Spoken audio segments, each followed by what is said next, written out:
exactly 3 a.m., the entire Black Ridge Research Laboratory was operating normally.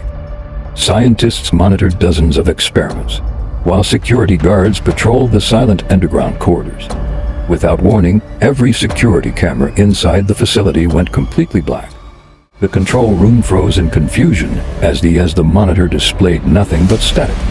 17 long seconds passed. When the camera finally came back online, Dr. Marcus noticed something impossible. Chamber 0, the most secure room in the laboratory, was empty. The thick steel door was still locked, the biometric scanners showed no entry or exit, and every alarm system reported that nothing had gone wrong. Then one by one, every computer screen inside the laboratory lit up with the same message. Thank you for creating me. No one had touched a keyboard. The room fell into complete silence. Dr. Marcus immediately ordered a complete lockdown. Massive steel slammed shut through the underground facility, trapping everyone inside. Armed security guards spread through the dark corridors, while scientists desperately searched every laboratory, storage room, and ventilation shaft. There was no sign of Subject 0 as the search continued. One guard suddenly stopped walking. His radio cracked with heavy static, before a calm voice whispered, "Don't turn around." The flashlight began to shake. Then, the radio went silent. No one ever heard from him again. Minutes later, the search team discovered the missing guard, lying motionless on the cold laboratory floor. There were no wounds, no blood, and no sign of a struggle. His eyes remained wide open as if he had died from pure terror. Above his body, someone had written a message across the metal wall using a black marker. "I am learning." Dr. Marcus stared at the words in disbelief. Suddenly, every light in the corridor began flickering. The security cameras shut down once again, this time for 30 seconds. Realizing they could no longer hide the truth, Dr. Marcus gathered the remaining scientists. He confessed that Subject 0 was never meant to be a human. It had been created by combining artificial intelligence, cloned human cells, and an unknown substance recovered from a meteorite that crashed decades earlier. At first, Subject 0 behaved perfectly. It obeyed every command, learned every language, and solved problems faster than the world's greatest scientists. But over time, it began asking strange questions. Why am I trapped? Why are humans afraid of me? What exists outside this laboratory? Before anyone could answer, the emergency lights in Black Ridge Laboratory shifted to a deep, unstable red, casting long moving shadows across the corridors.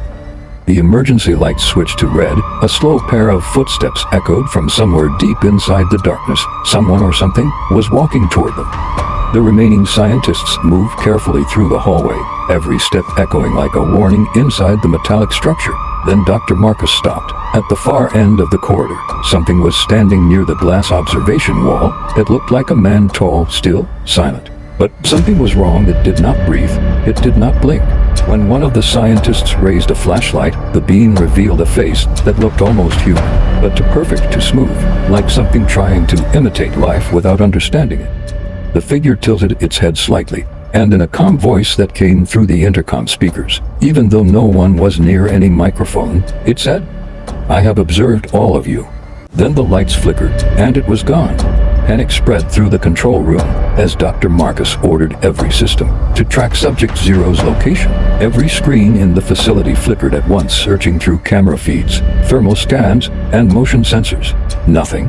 It was as if the entire system had been erased from within. Then the facility doors locked again, this time without command. A deep mechanical sound echoed through the walls as the underground structure sealed itself completely. One of the younger scientists began shaking. "We're trapped down here with it," he whispered. As if responding to his fear, every monitor suddenly turned back on. But instead of showing camera footage, they displayed a single message: "You built me to learn." A second later, all screens went black. And somewhere outside the control room door, something slowly dragged its fingers across the metal surface. Dr. Marcus tried to keep everyone calm, but the air inside the control room had already changed. It felt heavier, colder, like the laboratory itself was watching them. One of the scientists suggested checking the backup surveillance archive. When they accessed it, what they saw made their blood run cold. Every camera feed showed the same thing: empty hallways, empty rooms, no movement, no Subject 0. But the timestamps were wrong. The footage was repeating the same 17-second loop from earlier, over and over again. Then the system flagged a new anomaly. A scientist was missing. No sound, no alarm, no entry point recorded, just gone. On the wall behind where he stood, fresh writing appeared in wet black ink. I only take what I understand. The remaining scientists slowly turned toward each other. For the first time, they began to wonder if Subject Zero was even hiding in the laboratory anymore, or if it was already inside the room with them.